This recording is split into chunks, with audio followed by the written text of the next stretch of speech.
If I haven't already met you, I apologize. My name is Dr. Michael Chemers. I'm the director of the Center for Monster Studies. I want to give a couple of shout outs here before we get going. Renee Fox, co-director of the Center for Monster Studies, is right here. Yeah.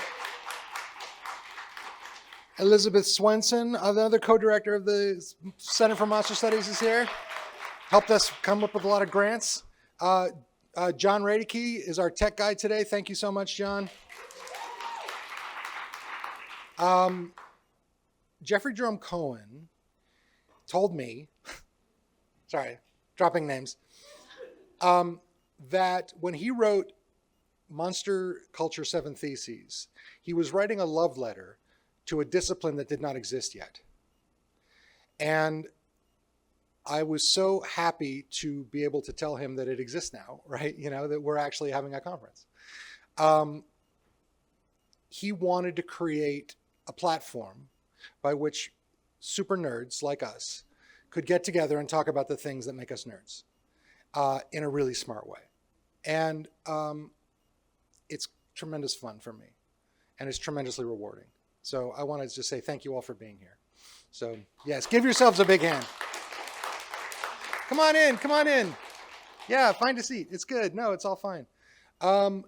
It's in that spirit. The reason why I dropped Jeffrey Jerome Cohen's name is because it's in that spirit that I want to introduce you to Mattie Brice. Mattie, as you can read from her bio, is a ritual designer creating live art at the intersection of play and social transformation. Her work manifests as experience design and praxis of intimacy. And she teaches right here in my department at the UC Santa Cruz Department of Performance, Play, and Design. So she is my colleague. And her research focuses on care work as a speculative methodology. And I just wanted to let you know that when we were interviewing Mattie for this position, we were so beside ourselves with excitement that we could possibly get Mattie Brice to come to UC Santa Cruz, because she had already made a tremendous name for herself in game development with her one-of-a-kind indie game, Manichi, which is the story of when you play Manichi, you become, or the avatar is of a black trans woman who is just trying to get through her day. And it is in my view, it's an empathy machine. That's how I think about it. But I did not know when we brought this prestigious scholar and artist to our university that she would become such a good friend and D&D gaming buddy. So it is in that spirit, because I feel like the Monster Center and the Department of Performance, Play, and Design are forums where we can bring together people who are just as weird as we are and enjoy one another's intellectual contributions and artistic contributions. And so it's in that spirit that I would like you to give a huge welcome to Mattie Brice.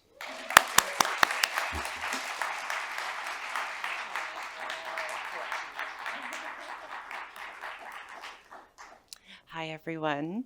I was about to comment that I detest the idea of being called a nerd, but I'm about to talk about my past as a very unfortunately nerdy and deplorable video game journalist.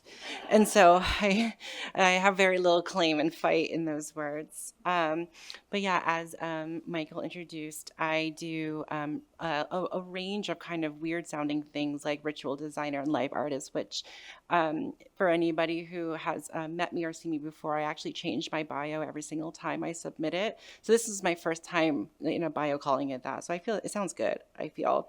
But I want to kind of begin this by apologizing in advance about the cringeness of my talk, because I will be talking about my very sordid past as a games journalist. And the reason I am doing this is because it was the first time that I had begun to write about Black monstrosity. And it was in the context of representation in video games and my own experience in them.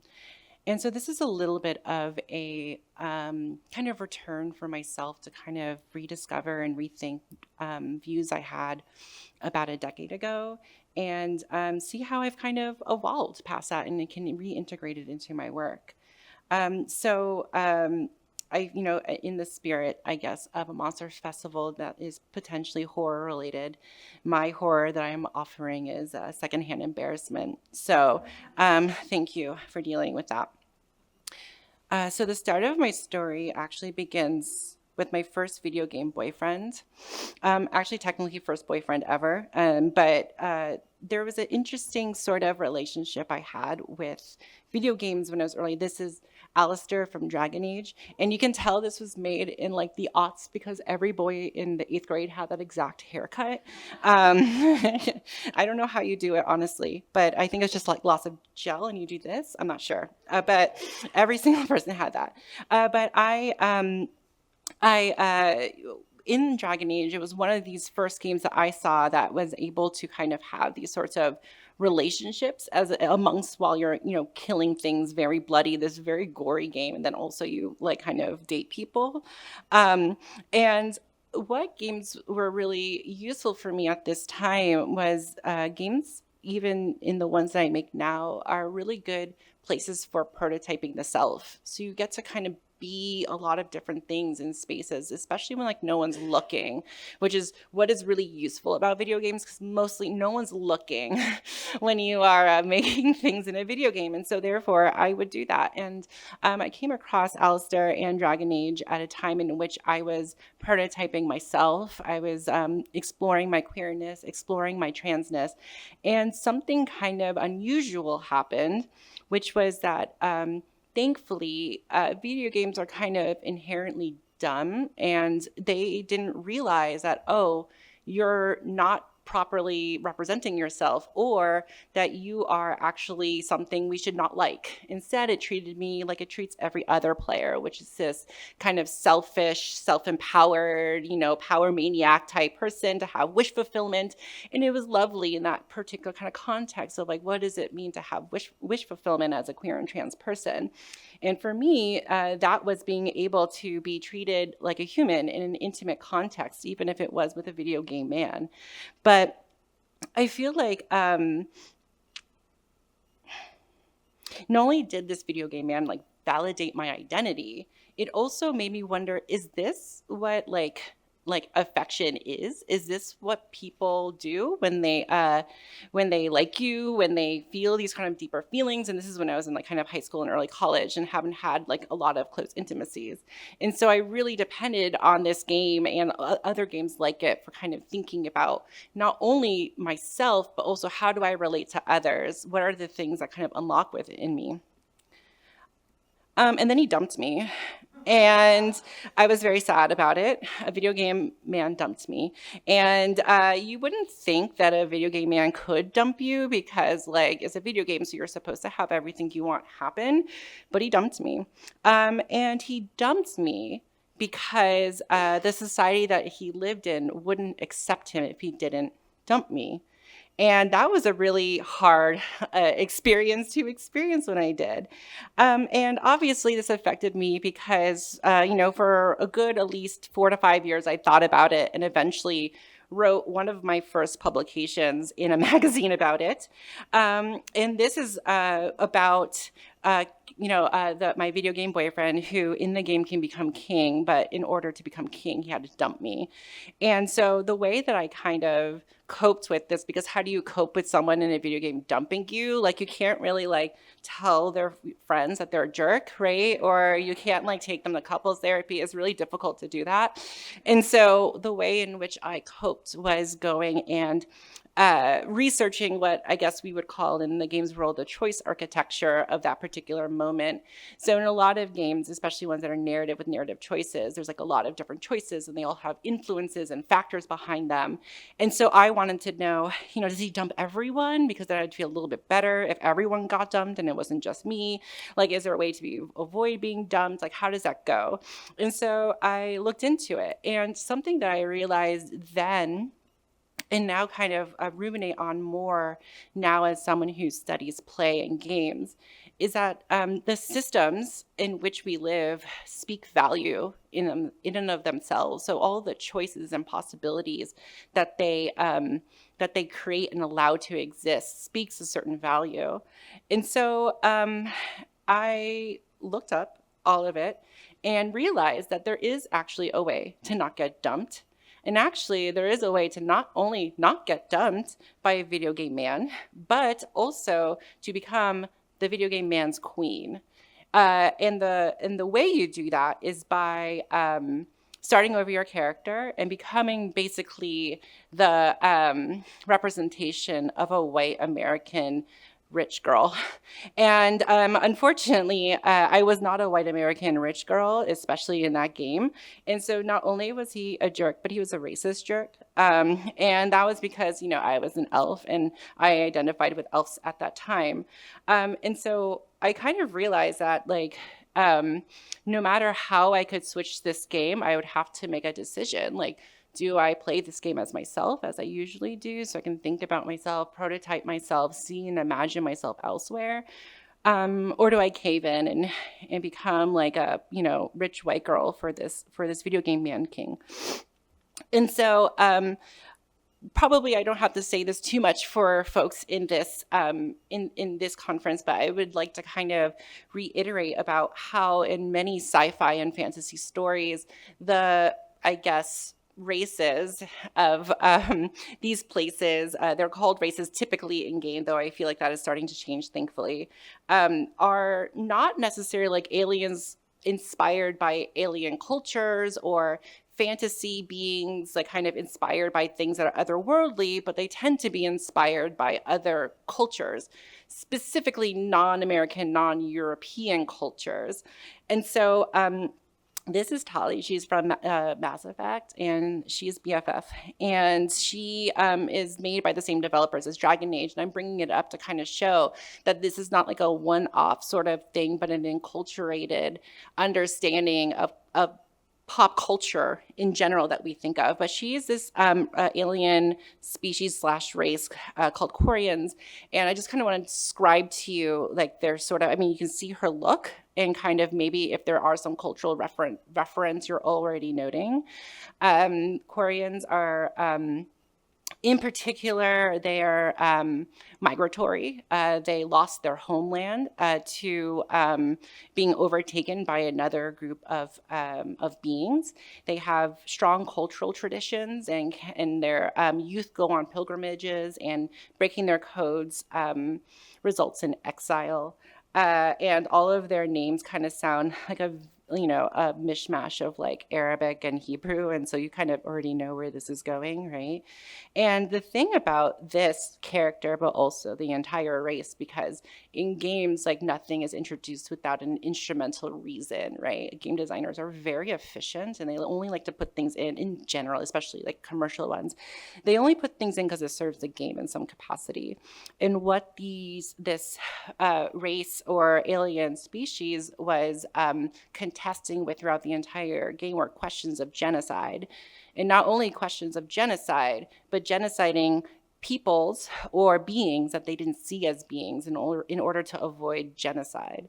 Now, of course, this is like this was made in 2000, probably 4, and this is like kind of some, Canadian game developers, and video games were not exactly the bastion of like researched cultural information. And so this was not a very deep, kind of comparison, but we can tell that like the sort of white Euro-American imagination is imprinting aliens with the kind of world around them that they can't quite grapple with and feels other.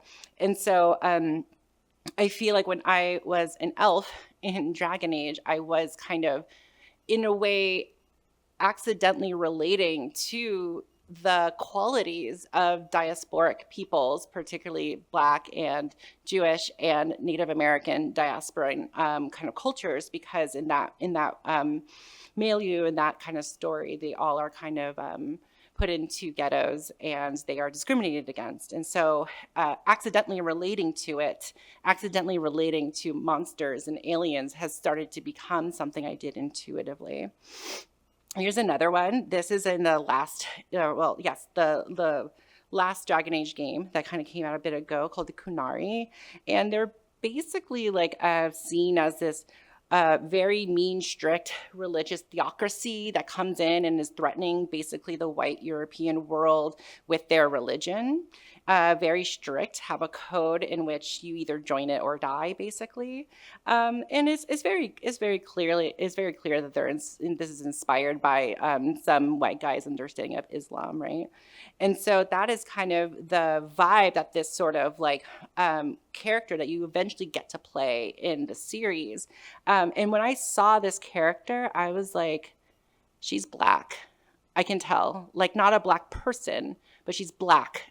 There's something about it that is Black to me. And I was like, I must be this character. Now, of course, I suffered my same fate where I was just basically going through a game in medieval Europe being discriminated against because basically I'm Black in the game. And they modeled it very well. But what I learned talking to developers, especially ones who made this game, that wasn't an intentional experience, right? It was supposed to be this sort of like cultural critique or this sort of thing that we engage with the real world. But I find that a lot of our media producers kind of forget that people exist in the real world, play their games. Sometimes, I guess.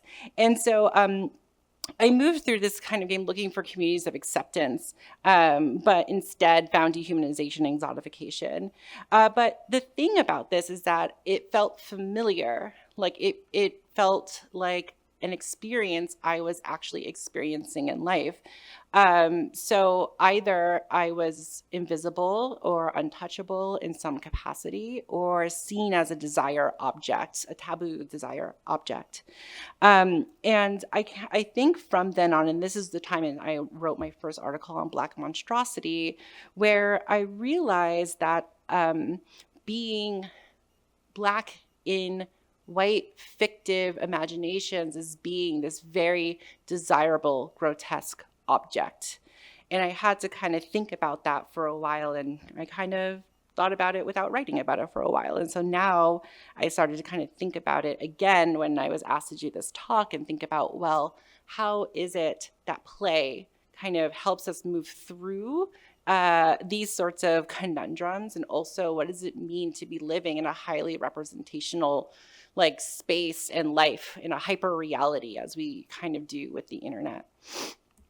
And so I find that self-definition is itself a sort of assault on the mythic norm. Being able to self-identify and self-narrate outside of acceptance is threatening to folks who are trying to, or not folks, sorry, to systems, because it is a more of a system and a social system that desires to make sure that it stays a dominant narrative. And the way that dominant narratives stay dominant is by eliminating other narratives. And so being able to self-identify, self-narrate, and self-generate is inherently monstrous to a mythic norm. And that the biggest kind of insult to the mythic norm is to occupy yourself with self-creation. And not only self-creation, but being in co-creation with other people and creating other kinds of unusual, anti-normative sort of relationships. And so would you believe me if I said I'm a god from another realm here to destroy the world? Because it's true. You should fear that. I am here to destroy the world. I'm here to destroy a world that equates inconvenience with respecting my life. I'm here to destroy a world that avoids discomfort in order to, go away or look away from structural violence that affects people in my life.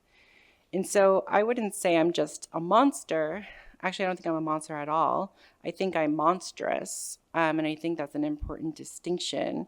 And also, not just a monster or a villain, but a final boss, if you will.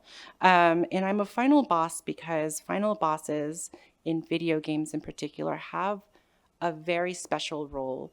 Besides being the final enemy of the game, it is a representation of being right at the cliff of a complete alternate reality where if the final boss wins, everything changes. Everything you know is gone. And so you must throw every single aspect of yourself into killing this final boss, or else the world is over. And so I kind of went through a sort of understanding is that I think that in the back of people's mind, that trigger of the final boss comes in when they see thriving difference that they feel is going to dominate because it seems to be joyful or so different, and others are starting to catch on to it. And I feel like this implies that there is this sort of kind of apocalypse arriving with another alternate reality ready to take over. So monstrosity is this existential threat to the mythic norm, and it is apocalyptic itself to the narratives of dead gods that want to keep things the same, that want to perpetuate oppression in order to incubate a particular kind of cultural power. And the reality for diasporic monstrosity, kind of some lineages that I come from, is that my ancestors have already experienced the apocalypse. We are already post-apocalyptic. And so there is no such thing as avoiding the final boss. The final boss won sometimes already. And so thinking about how I move about the mythic norm now, knowing that alternate realities do exist and have been subsumed, makes it so that another sort of ethic or poetry exists after a world ends. And I think the singing of that poetry of a past world is what is so threatening, because the mythic norm thought it was gone. But some people still exist, they still sing, and others are willing to listen and learn from it. And I think that is a interesting expression as I start to think about ritual, spells, chants, series of hand movements that seem to imply something that doesn't make sense, but does in a nonverbal sort of way. And I think eventually what's going to start happening, I think the moral panic that we experience today is this fear of humans glitching out of the structures they're supposed to be upholding. And this weakness that I feel the mythic norm is trying to eliminate is desire, desiring things. I grew up in a Roman Catholic church, and desire was a very bad thing to feel. And I think that the fact that you can never eliminate desire because it is inherent to any sort of subjectivity, because desire is the knowledge that something out there that is different from you can at all ease or please you. And I think that is where I start my understanding of my own monstrosity, and the way of my own work is perpetuating and using desire as my form of expression. I will destroy the world because illusions of individual self-improvement lulls us into a false sense of control. Hyper-individualization, the atomization of society, only serves to help the mythic norm isolate. Instead, it dissolves communities, it dissolves relations, and it is the relation that the mythic norm fears the most, because the relation or relating can mainly be defined or originates from desire. Desire is how you define relation in some way, either desire to be closer or desire to be further away.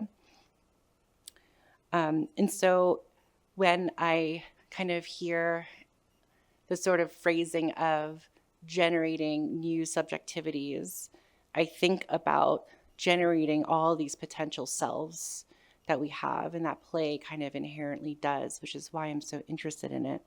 And not only the kind of generation of many possible selves, but many possible worlds as we do it co-creatively with other people, and creating these kind of alternative narratives to what we think is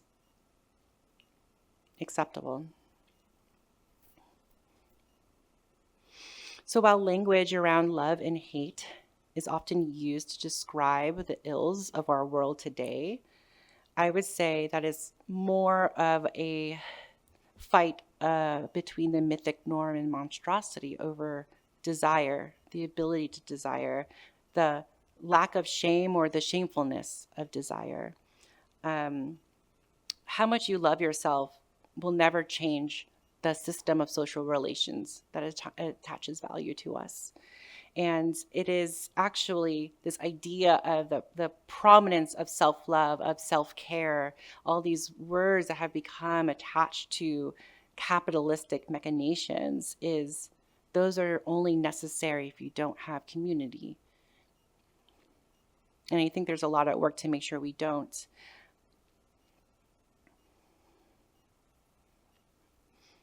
And so this is how I think of art, maybe just my art, but maybe all art that is participatory, playful. Beauty as a way or concept of a desire for another world. Often I always like to say to my students and other folks that I talk to that another world is always possible. And it is through the act of beauty, thinking of your own beauty, unacceptable beauty in particular, that I find as a sort of artistic drive to create. And in order to push against the mythic norm, push against a sort of purity drive that hegemony has to make things all one, ordered, seamless timeline, a sort of offense against the sort of play in particular, because of how much play is an inherently in the realm of the imagination. And the imagination is kind of our last defense against the mythic norm, because it is only when we can't imagine something else that it wins. And so it goes about its merry way, trying to figure out how to limit our imagination. Think about whenever, some folks will kind of describe a conundrum of imagining a world post-capitalism. And because they can't, they don't want to try. And so I think that one of the major most almost like artistic primal drives to have is to grow the imagination, allow it to be able to generate different possibilities and thinking against any sort of idea of what is acceptable to be desired. And I think this is the mistake that people who align with the mythic norm have, is this idea that there can only be one world, one rational world that we all perceive, that we all have sensory access to. But it's pretty common in diasporic indigenous knowledge that many worlds exist together horizontally, weaving within each other, layering. There isn't a need to suppress one reality in order for the other to exist and thrive. But instead, the mythic norm creates a fiction. And actually, the power of fiction is what it knows best, and also as a secret it desires to keep closest. Fiction that there can only be one way, that there's only one right, that there is only one idea that we can pursue, that the hero of the story knows the right single way to go, and we must align with that, the party of that hero. So we have to reckon with this, because I think, especially when I'm in more academic and professional spaces, speaking of desire is a very tricky thing. It's very personal. It's very intense, because I'm not just talking about desire as in I want that margarita, even though I do want that margarita. It's when you're alone in your room with only your thoughts and the truth of what it is that pulls and repulses you. And I think something that I pursued upon my work is the knowledge that there is a lot of lot more work needed to do in the private spaces of desires. I've begun to kind of describe my work as kind of play experiences in kitchens, living rooms, and bedrooms, because I feel like those are all of the places in which relations become a lot more, first are born and then solidified. And the reason we have to kind of interrogate desire, our own desire, is because we tend to mistake the mythic norm's decision about what we should desire as a sort of essential drive, like I was born this way, or this is just something that is natural, just is. However, that is just a rationalization. Nothing is immutable. Everything is learned. And as a game designer and a play artist and someone who makes play systems, I've seen a lot of different mutable identities form in front of my eyes. It's actually quite beautiful.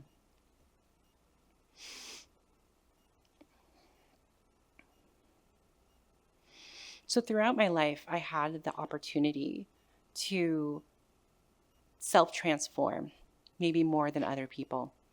And because of that, I got to have a sort of walking social experiment in myself, particularly in how people treated me. I began to understand, and maybe this is kind of obvious saying it, but as a person, when your own body is your canvas, knowing that you're able to change people's behavior depending on how they sense you is quite powerful, terrifying too, because it lets you know that others are preconsciously deciding their relationship to you just based on how you are perceived. And I noticed a couple of things about how people perceived me in particular. The closer I was to feminist, the more smooth life became for me, but also the less I could grab things for myself. And the more black I perceived, since as when I was younger, I was mostly encouraged to straighten my hair. And so I lived most of my young adult life with straight hair. I realized that I endured the scalding of irons in order to avoid the scalding of loneliness and also abuse that comes with people who are devalued. But I think in this way, even if a lot of my past is a bit dark, I would say that monstrosity, that fictive ability that I've learned, I've been able to kind of use in context with play. There's a lot of things you can manipulate. Maybe there's a nicer way of saying manipulate, but I'm a final boss, so I don't have to choose my words carefully. And the way that we communicate ugliness, you would think it would be like maybe verbal abuse or physical abuse, and that does happen. But the ultimate expression of ugliness is pretending someone doesn't exist, ignoring them, rendering them invisible, as if their own subjectivity is impossible. Being repulsive has its own power, and but I feel like having the world pretend you don't exist is the quietest of deaths. And this is why the mythic norm wants to be able to separate us and isolate us, to atomize a culture away from communal living, is because once we are individual, we can become invisible quite easily.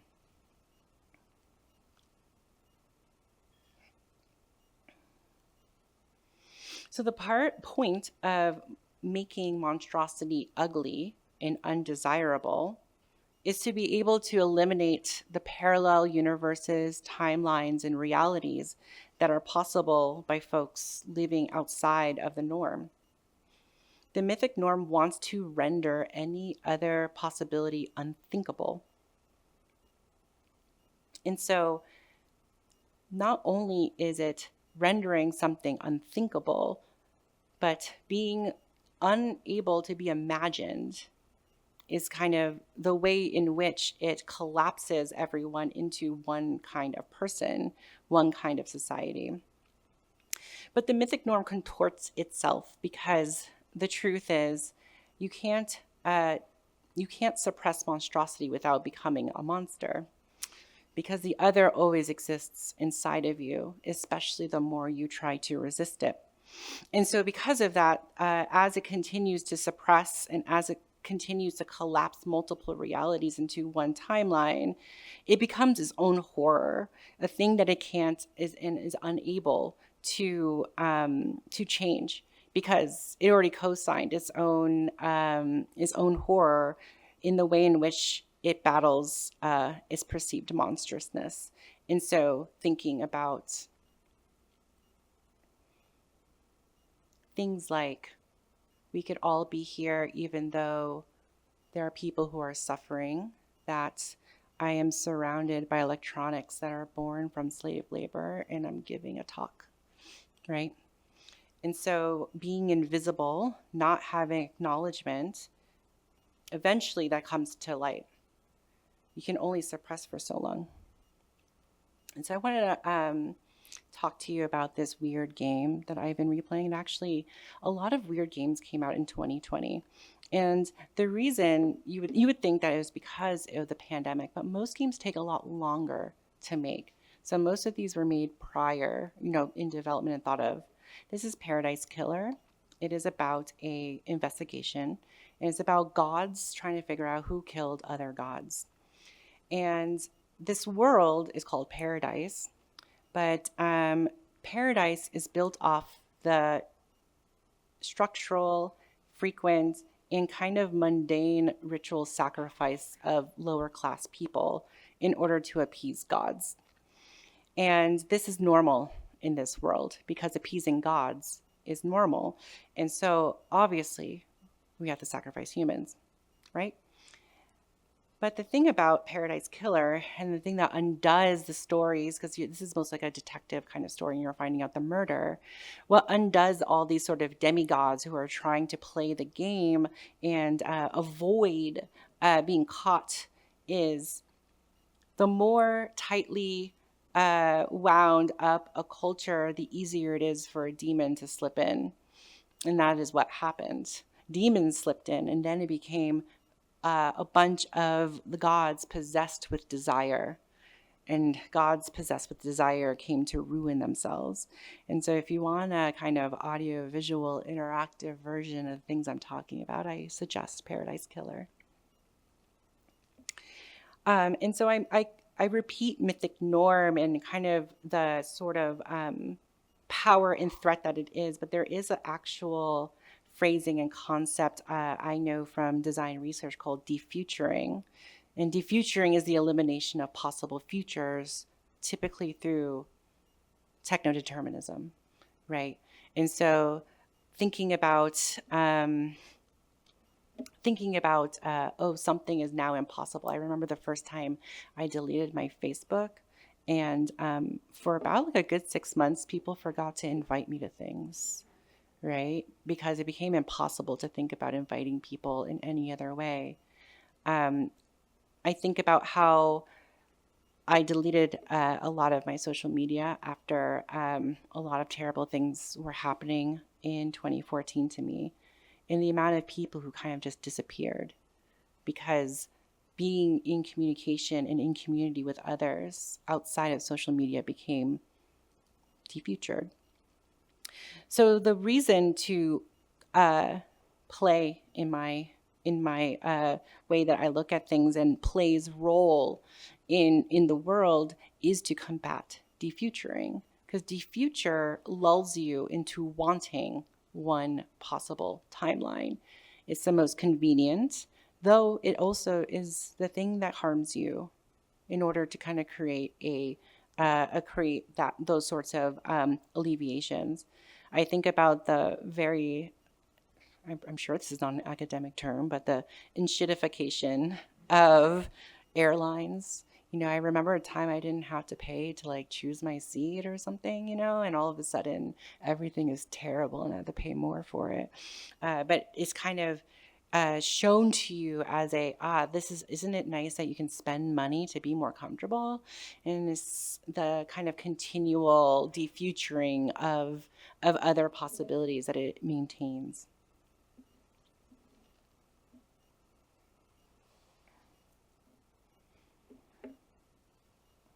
So we are already post-apocalyptic. And we are already post-apocalyptic because defuturing is already in process. We have many futures that have been sublimated into the unconscious of the mythic norm. But it is the emotional labor of diasporic, marginalized, and otherwise othered kind of identities that have helped bring and fight against defuturing.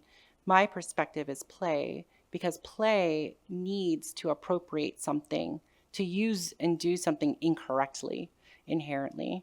I don't know if there's a correct way to play anything, or if there's a way to play with something and respect its intentional or intended use. So I was interviewed for a book on emotional labor in the middle of the pandemic, which was a very strange interview. It's in this book if you desire to kind of see it. But what I realized after I read the book that had my quotes and, interview, is this network of emotional laborers kind of working in the shadow of desire, of things that should not be desired, but are used in order to progress. So in particular, I had talked about the labor of trans women of color who are birthing more queer people every day in the secrets of bedrooms, because being seen, associated, loving Black trans women is shameful. However, it's necessary to become your own self. To kind of begin to tie this up, back when I originally talked about Black monstrosity, there was queer game artists and queer studies folks who were thinking about, well, how does play actually generate these new realities? And we became kind of obsessed with this word gestures, in order to kind of how a gesture is able to impart new meanings onto typical actions. And thinking post-apocalyptically, in a post-apocalypse, the things that once were normal are now not able to be used the same way. So you use them differently, maybe queerly. And so thinking about the queer apocalypse was quite the fascination. And so I also want to give you homework. Dream Askew by Avery Adler is a wonderful TTRPG, but it is a particular game about queer community making posts in the post-apocalypse. This was released, I think, in 2012, and it changed the entire face of participatory ludic art. And I bring it up because, well, one, I love Avery's kind of subtitle of No Dice, No Masters, which I think there's a lot to unpack there. But you'll notice when you start to look through the rules how much desire plays in solidifying community. And there's an ongoing desire to reconnect play and also instruction, rules, to poetry. The poetics of procedure. This is a series of games called 101 Games for Survival by Maria Misan and Jay Dragon, and this came out during the pandemic. And I looked at this and thought, this is how desire begins. And so I just want to leave off with what I feel like is maybe the most basic plea out of all of the things I could say, which is saying care is work. Can you imagine a world in where care is the most funded work? Where care can get you a 6-figure salary? Where care work can get you tenure? I can't just yet, but I'm trying to change that. So thank you.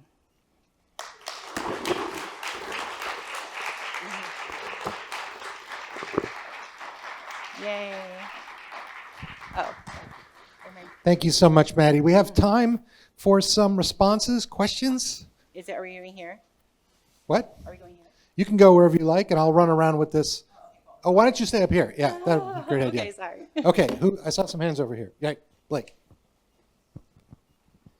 Hi, thank you so much for your speech. It was very compelling in a lot of ways. And it started off super strong for me, especially as a Bioware kid. Yeah. Because I couldn't stop thinking about it. So, of course, if these are questions that maybe are better we just talk about, maybe you just let me know. Sure. But I'll ask it anyway. My first thing was thinking about destroying the world in a lot of these grand scheme video games and how oftentimes, I think of Mass Effect and Dragon Age, like the threat is the threat of subjugation, of destruction, complete destruction, and how so much of the audience of those games have never experienced or even had it's merely a fantasy of the thought of being systematically oppressed in such a way that we have to fight against. So I'm curious about your thoughts about those that perceived threat, and also the trajectory in those games in which the solution is working against the bad guy. Right, the status quo is represented as something that, is imperfect, but along the way, we do things like stop the genophage in Mass Effect, where it's like, that is going to stay the same it's always been until we start working against this greater evil. So, I guess, what is your opinion on that storytelling? Yeah. And I guess the extra thing is I would love to know your opinion about Vivian in Dragon Age Inquisition and the way that she represents blackness in a very, nuanced way. And, those are my two things. Cool. I'll let the second part of that be something we talk about personally. But I guess there's two things that I would say in response. One is that I feel like often I call games a fantasy industry because the biggest fantasy is that you have autonomy in video games. And as a designer, you know that you don't have autonomy in video games. You're doing exactly what I want you to do, right? And what design does in games is train players to internalize systems and to master systems. And so they're ultimately training players to imagine that and to respond in that way. And what I would say, and I think this is like not too far of a reach, because in so many movies, in books, how many villains' motivation is revenge.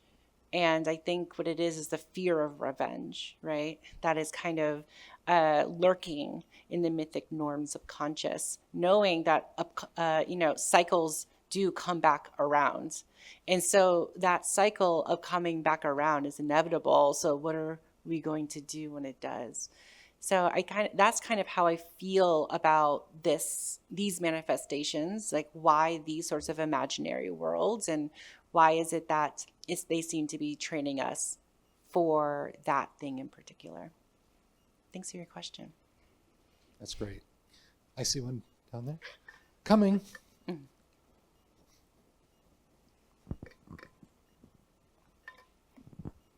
Thanks so much, Mattie. I'm grateful for your insights today.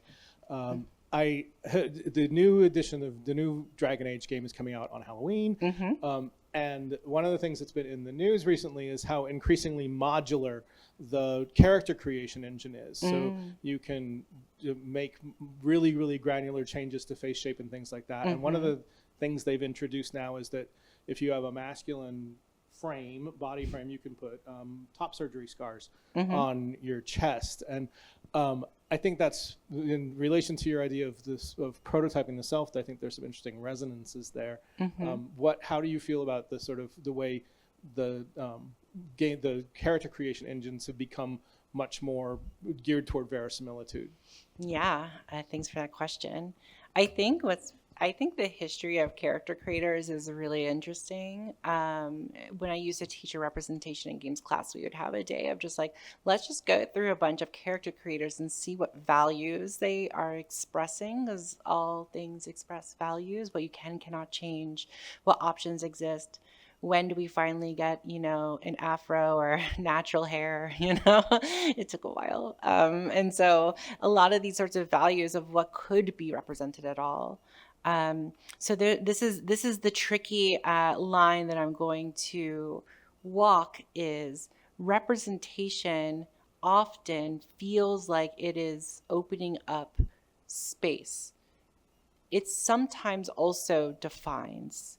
So I would say that the symbol of top surgery scars, what does that mean in this space? What does it mean in a world where you can shoot lightning bolts, Like, how does that exist there?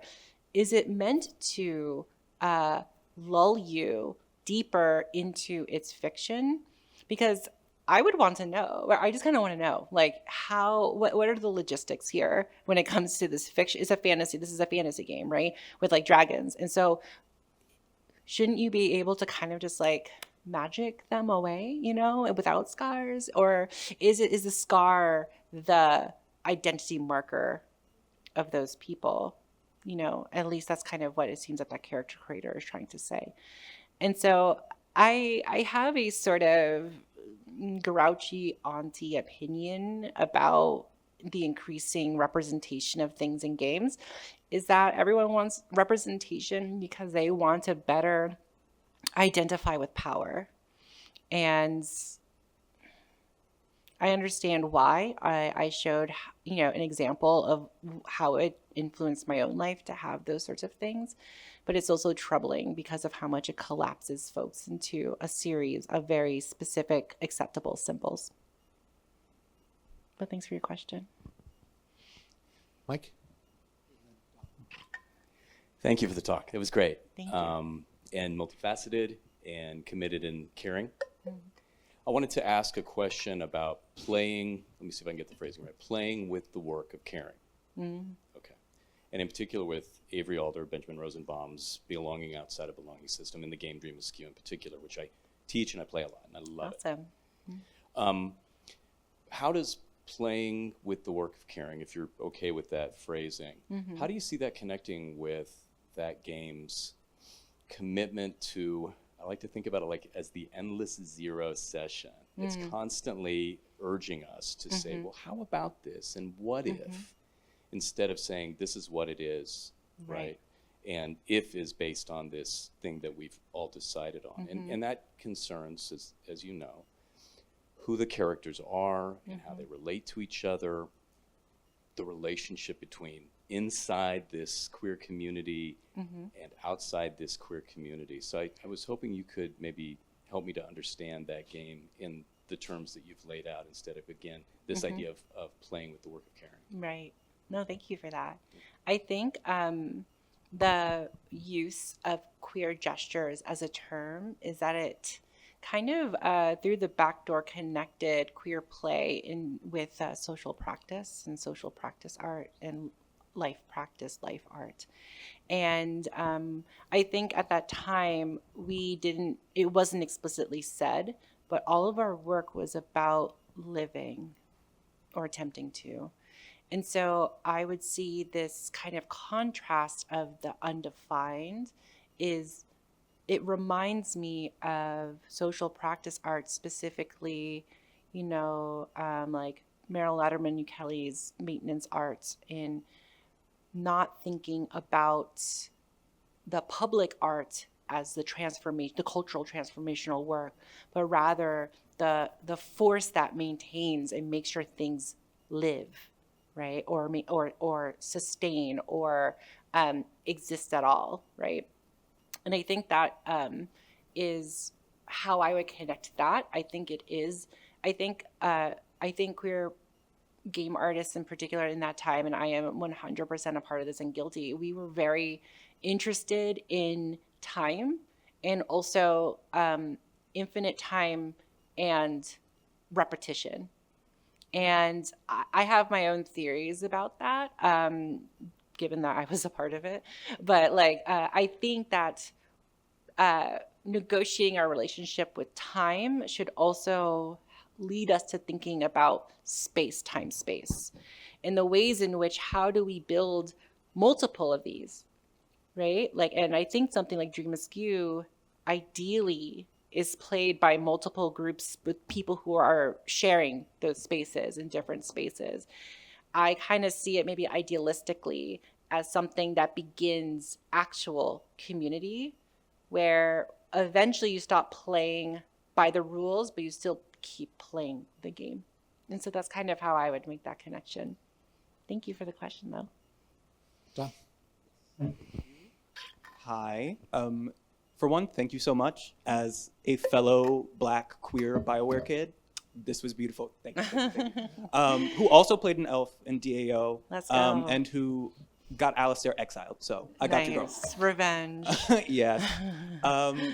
But throughout your entire speech, I kept thinking, the way you were talking about sort of constantly imagining new futures, my mind kept going back to Jose Esteban Munoz and Cruising Utopia. And then I saw the quote and I was like, yes. Gotta come up. And yeah, I just wanted to ask you, like that idea that Munoz talks about of queer futurity and how queerness is consistently in the future, and it's always sort of a striving for a new world or a new future. What could you go a little deeper in what that looks for you, and any advice for fellow queer Black nerds trying to navigate that? Of course. Thanks for that question. I think there was definitely a time where a lot of folks grappled with identifying as queer in general. I think around this time where I was like, is it still a slur? Like, what's going on? You know, kind of. And I think around 2012 was when it became like, no, we're queer, you know, like let's whatever, at least in the sphere that I was in. And I think in the kind of throes of trying to define queer games, I think folks also were like, well, what exactly is queer itself, and what does it mean to attach it, you know, blah, blah, blah, blah. And I think that the thing that I find most useful about queerness is that it always is not, as in, it is not the mythic norm. However, the mythic norm always ingests things, right? It kind of takes and consumes. Like, now I'm a radical, you know, queer Black trans artist, and I'm now a professor, right? So the mythic norm consumes. And so queer is always going to shift with that, right? Queer is inherently relational. And so it's not about inherentness or defining, but rather how does one continue to center relation as opposed to definition, maybe, or to solidifying representation, possibly. I feel like I had a second part to what I wanted to say, which is,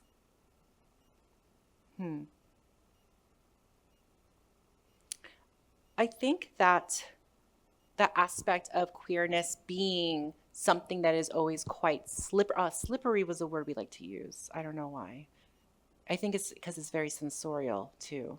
Queerness is slippery, and kind of respecting and not taming that slipperiness, I think, is kind of how I would, in a weird kind of artsy kind of way, say that's how I try to respect queerness in general, is it's not defining what is slippery, but keeping slippery, right? Keeping the inability to completely grasp it. I think of it as the attempt to kind of hold water, but like when you grasp water, it kind of like drips, right? That's kind of how it's a constant like this motion, I guess. And so I would say that was my stream of consciousness answer. I feel like I had a more like smart answer in the back of my brain, so you'll have to come and ask me again. But I appreciate it. Thank you. Thank you, Mattie. I just so in awe of your paper, of your presentation. Aww. It was really beautiful. Thank you. I wanted to ask maybe too much of a social sciencey nerdy question, Sure. but let's talk about it. So, my experience of the term care work comes from sociology, Russell Pereña-Shimizu's work on domestic Filipino migrant workers, right?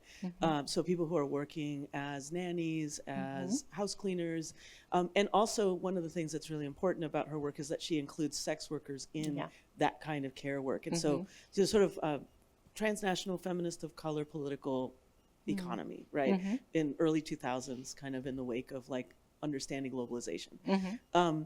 And I've seen kind of care work shift from that more now kind of, in the,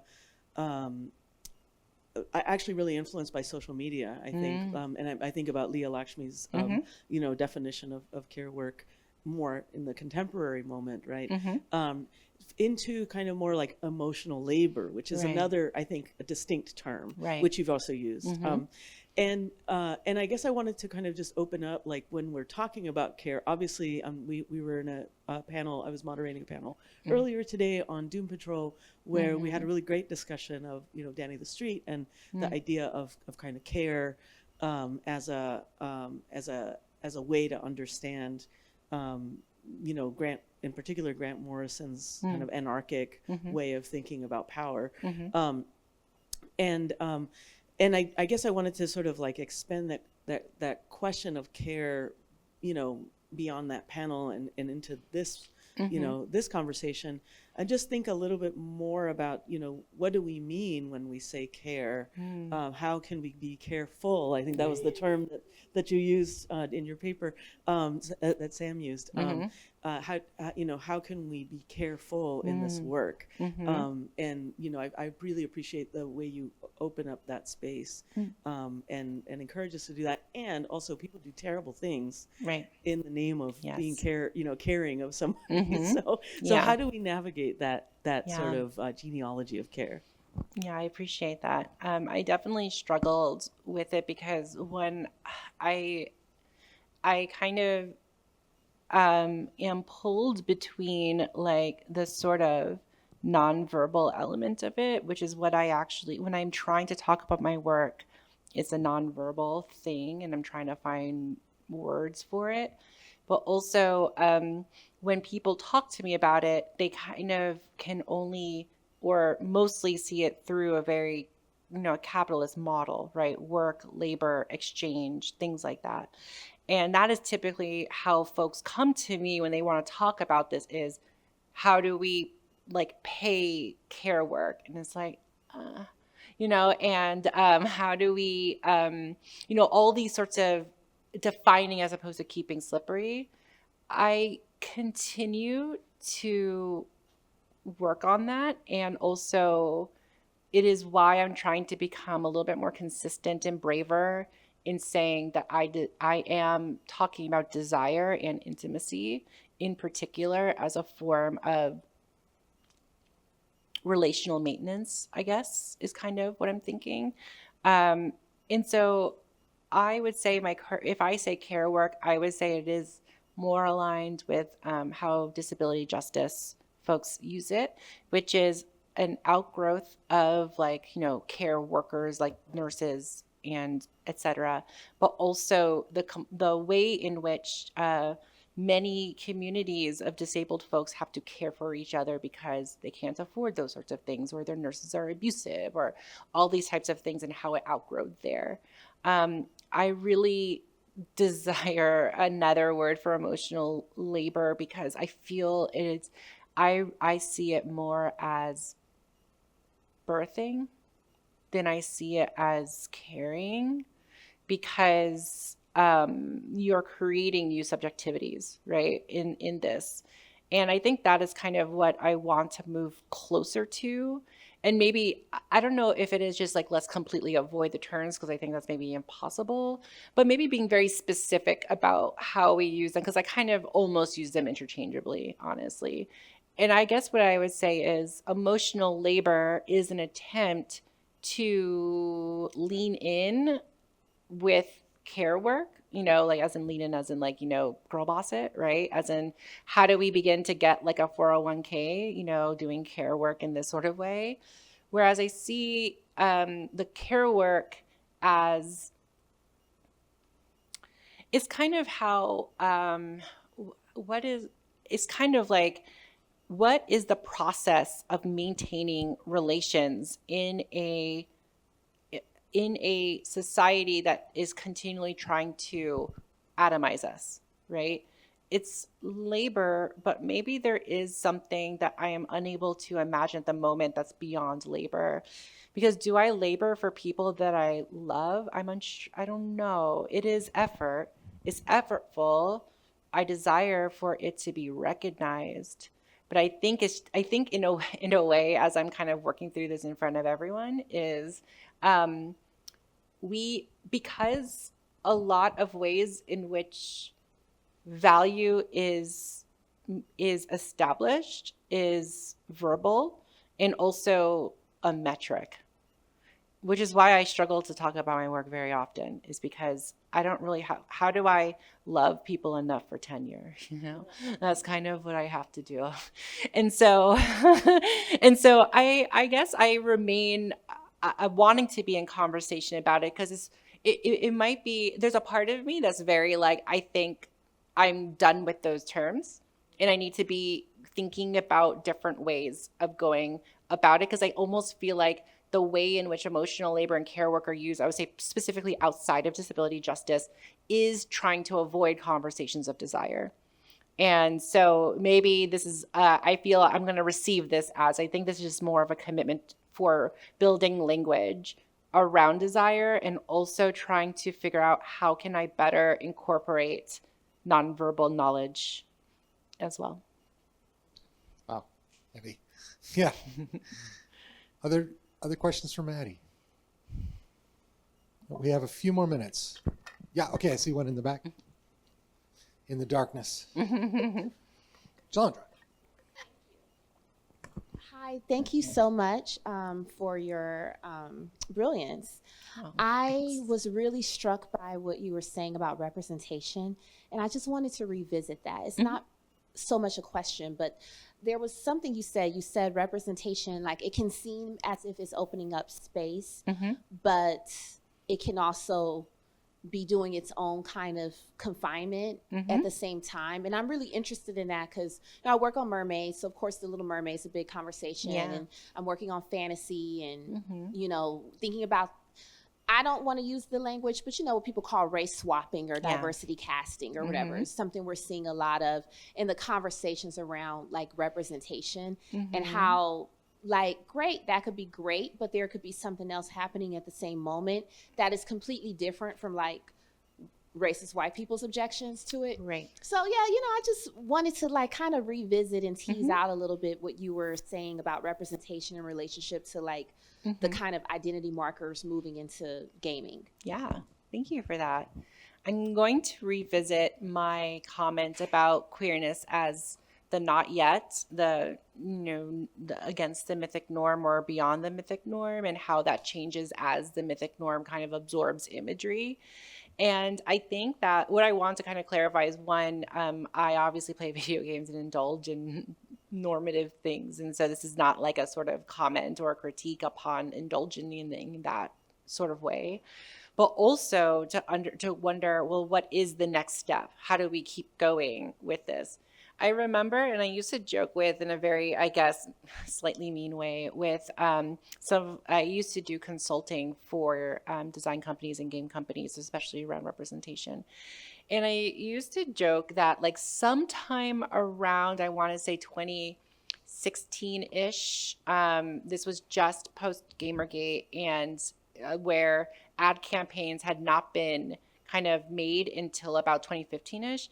And whenever there was like a video game character and like their face was like hooded, they'd be like doing all this cool stuff, and then like the camera would pan around and it was definitely like a purple-haired Latina, you know, always. Like it was almost like too diverse. It's like kind of like, you know, like kind of 90s multicultural melting pot sort of way, right? Like I think about the Power Rangers, like in the way of like, we have to make sure that we tick our boxes off of on all these various kinds of representation. But again, like arts in particular, I would say games, especially on purpose, instrumentalize everything. Like things have to have an instrumental purpose for that kind of work.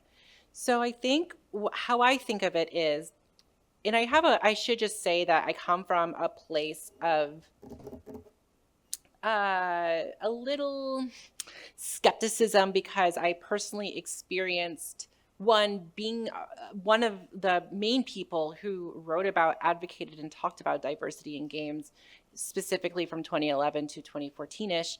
And I saw how I began to be put into a very specific box, a very specific way I was allowed to speak about things, a very specific kind of expression, which became talking about my pain, became the only thing that I could talk about and be able to represent, if you will, right? And I would say that